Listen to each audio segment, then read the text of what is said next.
ヤギ様から盗み取った北斗神拳、北斗を味合わせてやるわ。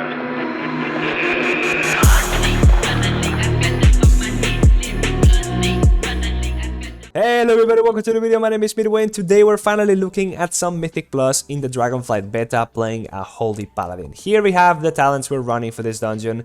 We are playing one of the builds that's being recommended on the Paladin Discord as a dungeon build. Don't take this as the best in slot build, it's just a little bit of a guideline for you to go ahead and follow as a skeleton to build a build. In this case, a melee build for Mythic Plus. And we are having to give up some of the options that we would usually be picking up, for example, Imperial Legacy, the new version of Vanquisher's Hammer, because things are just bugged right now and they're not working. So we have to find workarounds and pick other talents, but we end up with a build that really resembles quite similarly what we know as melee Holy Paladin in Mythic Plus, but there is a couple cherries on top that we'll be discussing as the dungeon goes. And if you noticed and you've already seen some of my videos before, you might see that I have a new set of weak auras here. I imported them finally onto the beta, and I modified them so we have some of the new information that's available through the new talents. In particular, I implemented these weak auras that were shared onto the Paladin Discord to track the buff of Dusk and Dawn, the buff that changes or gives you a buff rather whenever you get all the way to 5 holy power, and then another one when you go all the way to 0 holy power. So that's something that I find that could be potentially pretty useful once you build up some muscle memory. But here we're gonna go into the dungeon, and I am absolutely sorry, the footage is going to be quite laggy and shaky. It's quite rough to watch, but my PC is not a good one for this sort of thing, so I'm just happy that I'm able to record this, but you might struggle a little bit with it, and I'm absolutely sorry about that. But you are going to be seeing that I'm going to be absolutely doing a lot of damage, and a big part of it is because we are running this new file that's replacing the flasks, and there's this one in particular that is going to be doing an absolute truckload of damage. Whenever we're doing damage, it's going to be proccing and doing some AoE damage. We will see the breakdown at the end of the dungeon. But do not take this as the damage you could expect from a Holy Paladin. This is most likely going to be nerfed. It's just absolutely nuts right now. It's close to our top damage. Of course, Consecration being the most, or the thing we are using the most to proc it, so therefore it's going to be on top.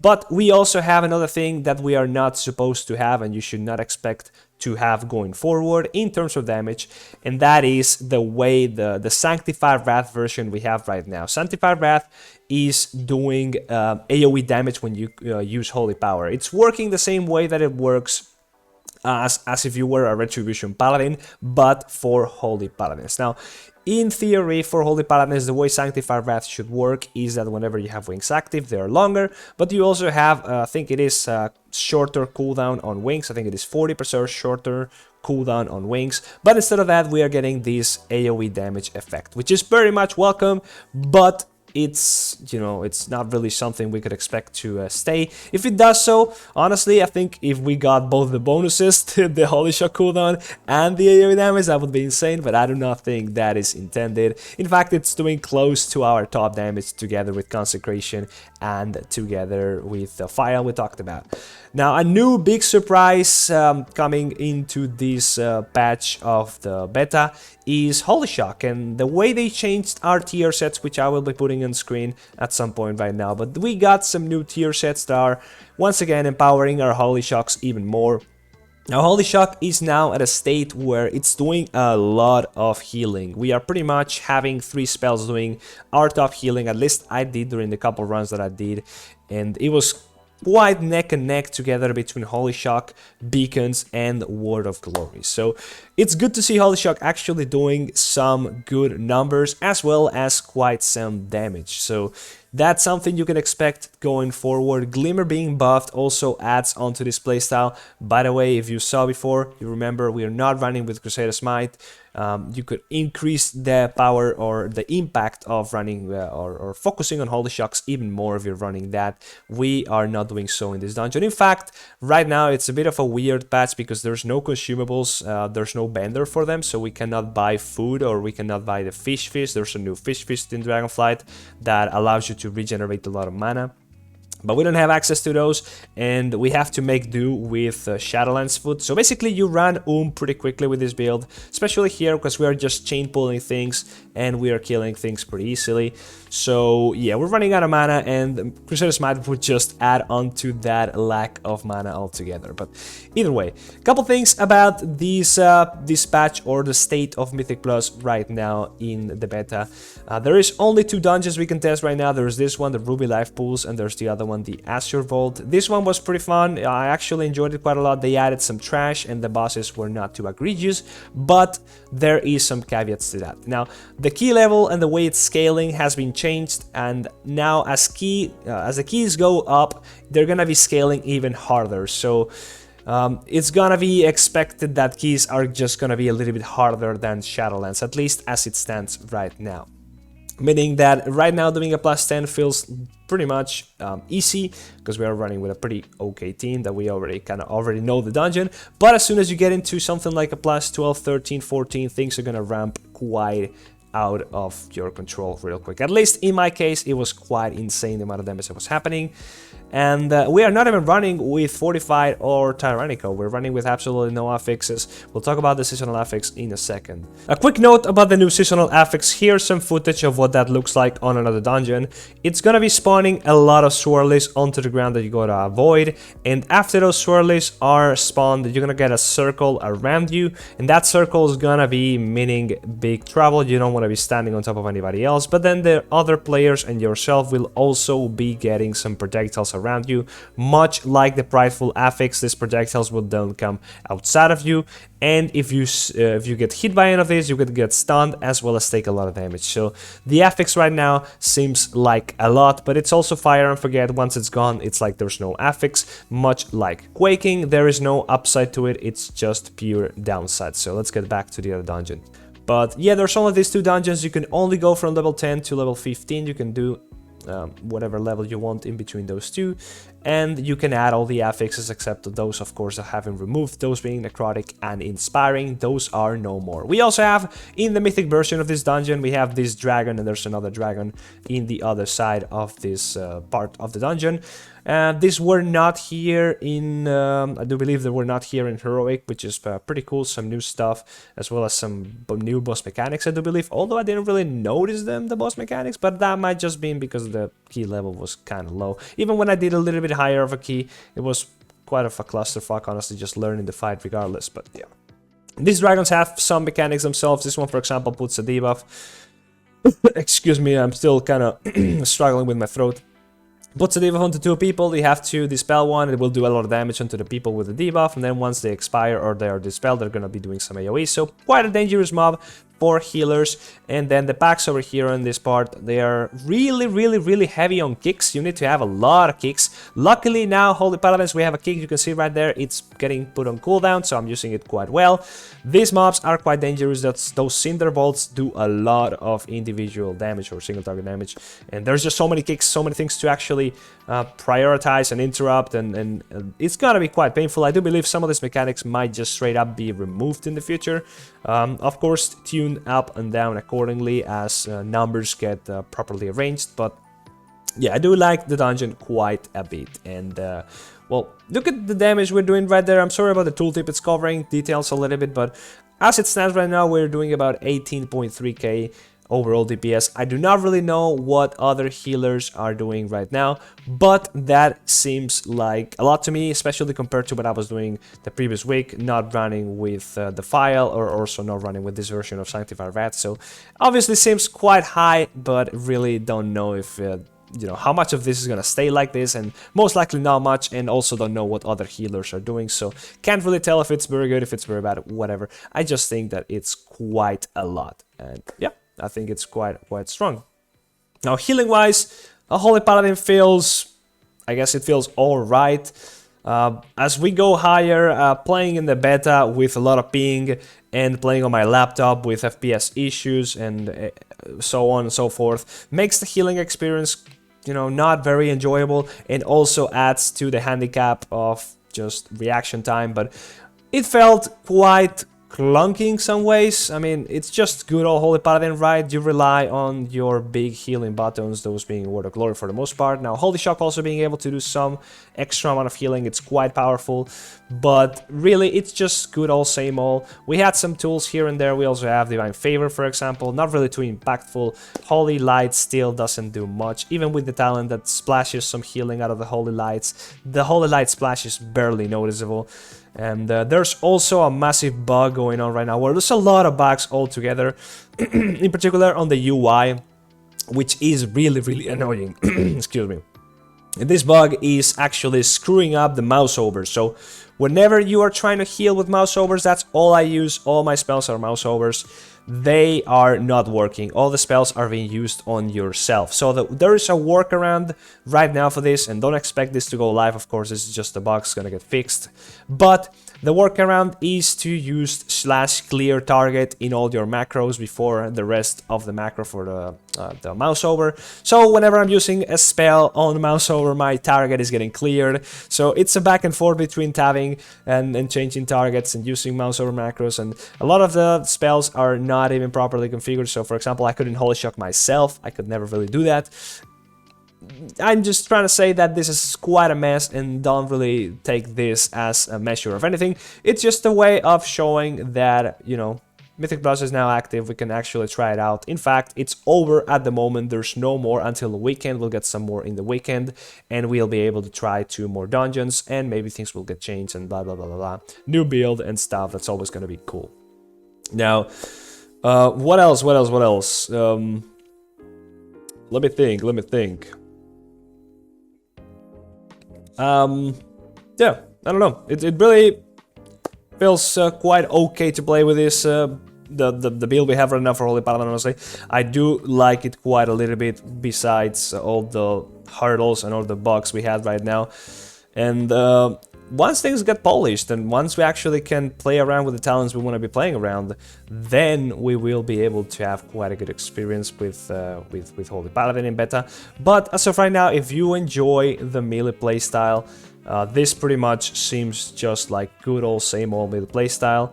And here we have no mana, so we're gonna be trying to regenerate some, but I'm gonna be dying in a second here because I'm not paying too much attention. But anyways, we'll just go floor POV for a second and whatever. It feels pretty much like what you would expect from a melee Holy Paladin in Shadowlands. A little bit slower, of course. We have less haste. We're not playing with Vanquish or Hammers, so we don't have that big panic button. But we have other versions of the panic button, and as we get used to things, we'll be able to figure out new ways of doing a lot of healing. Reaction times in my end were a bit of a struggle, but that's what I said again, to be expected with the ping, the lag, the different setup, the FPS issues, whatever. Under good conditions, this would have been completely just fine, and I would have enjoyed the hell out of it. Dungeon-wise, well, there was bugs here and there, but those are to be expected. The dungeon itself was quite fun. Not the same, I couldn't really say the same for the Azure Bolts. They also changed quite a little bit of things over there, but that one is quite a nightmare. I couldn't really enjoy that one. In fact, I tried it a couple times. It took me like an hour once. We wiped like 60 times, and the next time we started off to a really bad wipe, and then we just straight up quit. So it's not a good or a fun dungeon, at least not with bugs in the beta right now, so I couldn't really be arsed. I got some footage from it, but I don't know what I'll do with it. Otherwise, this one is actually quite fun. You'll see the last boss here being a little bit of a shit show in the hierarchy when the boss wouldn't die early on. That was going, it was doing an absolute amount, like a truckload of damage. It was quite crazy. And it was for once quite fun as well to do a lot of healing. Having Divine Toll as a Holy Paladin feels really, really fresh. It's doing what you would expect it to do. It's stopping the party up almost completely, but, you know, you gotta get it off cooldown, and it lasts for quite a little bit. We have, as I mentioned before, Divine Favor, not really doing too much. Light's Hammer, just good old same old, nothing crazy. We are playing with Rule of Law here, if you didn't realize. And that is because we kind of didn't want to use, or the talent pathing we chose made us kind of go through Rule of Law if we wanted to ever get to Light of the Martyr. Otherwise, we would have had to go through the talent that gives you a cooldown reduction onto your Holy Shock whenever you consume infusions. So we're not really consuming infusions, not at all. We are straight up just playing melee, going through a holy power and trying to go all the way through 5 holy power, back to 0. I'm trying to keep, you know, getting used to playing around of Dusk and Dawn, the talent. It is something you can pay attention, but whenever things go south and you really need the healing, I need to, you know, get used to thinking about not dumping the holy power as soon as you get to 3 and actually saving it all the way to 5, because the buff is quite noticeable and it really does pay off if you're able to, you know, rewire your brain and know if you can afford to go all the way to 5, or maybe it's too much, you can't do that. So that's something to keep in mind, and it's actually quite fun. Now this part of the dungeon is quite rough, not these mobs in particular, but there's gonna be some mobs that are gonna be doing a lot of AoE damage, and there's gonna be a bunch of casts that are gonna go through, some kicks you're gonna have. All of these things will be figured out over time, and as I mentioned before, abilities might get buffed, nerfed, even changed or removed, so it doesn't really matter what the mobs are doing right now. All I want to say is that there is a lot of damage going on in many of these of these dungeons. And you will get to know these mobs over time as things get harder and harder. You will realize, you know, this mob is really dangerous, get used to it or whatever. So those will be some of the, you know, get to expect the hard part of the dungeon kind of mobs. And I do believe this could be potentially quite a fun one, but, you know, dying to this pretty much seems to me like these mobs, the Portal Guardians in Theater of Pain. Good old Theater of Pain. I'm already kind of missing it, to be fair, but yeah, it just kind of sucks that I'm not gonna be playing on my good old desktop. The laptop just, it makes the experience very, very bad. Not a fun experience to play on a laptop like this. It just sucks away all the, you know, reaction time and just the fun of playing something that you really feel like you are controlling, and I completely lost that feeling when I was playing these dungeons. It was not a fun experience for me because of all what I said, but it doesn't mean that the game is not fun. It doesn't mean that Holy Paladin is not fun. It certainly is going to be fun. It's gonna be strong. It's gonna be pretty good for Mythic Plus as always.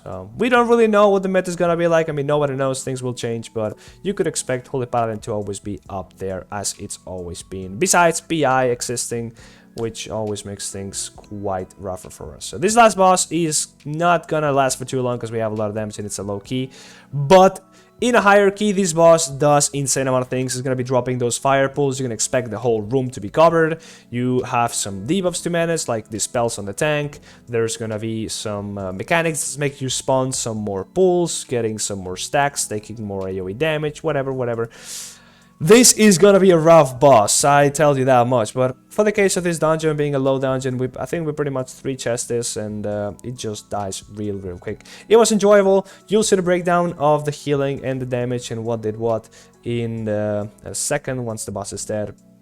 But I'm sure I forgot some things that I wanted to talk about, but there's always a lot of things that I want to talk about, and sometimes they just go through my mind in the moment or after the moment, I don't even know. But yeah, the boss is dead, and here we go. We're gonna be seeing the breakdowns in a second. By the way, there's also loot dropping, and yeah, it is, I don't even know what the item level is, like 389 for a plus 10. By the way, the plus 15s, or the gear rather, will go up all the way to plus 18s now instead of plus 15s for Season 1. So get ready to farm a lot of Mythic Plus. Anyways, there's a breakdown. Consecration doing our top damage. Sanctified Wrath, that's what I meant. Is not really sure if it's supposed to be doing this. I don't think it is, so that's a lot of damage. And the Glacial Fury, that is the flask, the fire rather, that is doing a lot of AoE damage, proccing out of our other damage. Judgment being very strong with the new Mad Paragon, also extending our wings whenever they're active. And then Holy Shock, Shield of the Righteous. You know, Holy Shock doing quite a little bit of damage there. Shield of the Righteous doing quite a little bit of damage as well. But we're dumping a lot of Holy Power onto it. And on the healing side, Water Glory doing all the healing as you would expect. But then Holy Shock keeping really close together with them, as well as Beacon. And then Glimmer doing a little bit more than you could probably expect from Shadowlands, but also keeping just close to Judgment of Light. We didn't really use too many lats at all. So that's gonna be it for this dungeon, guys. I hope you enjoyed it. Hope you find it entertaining. And any questions or anything you want to say, drop them down in the comments. Please like and subscribe to the channel, and like the video rather, and I'll see you on the next one. Bye bye, see ya.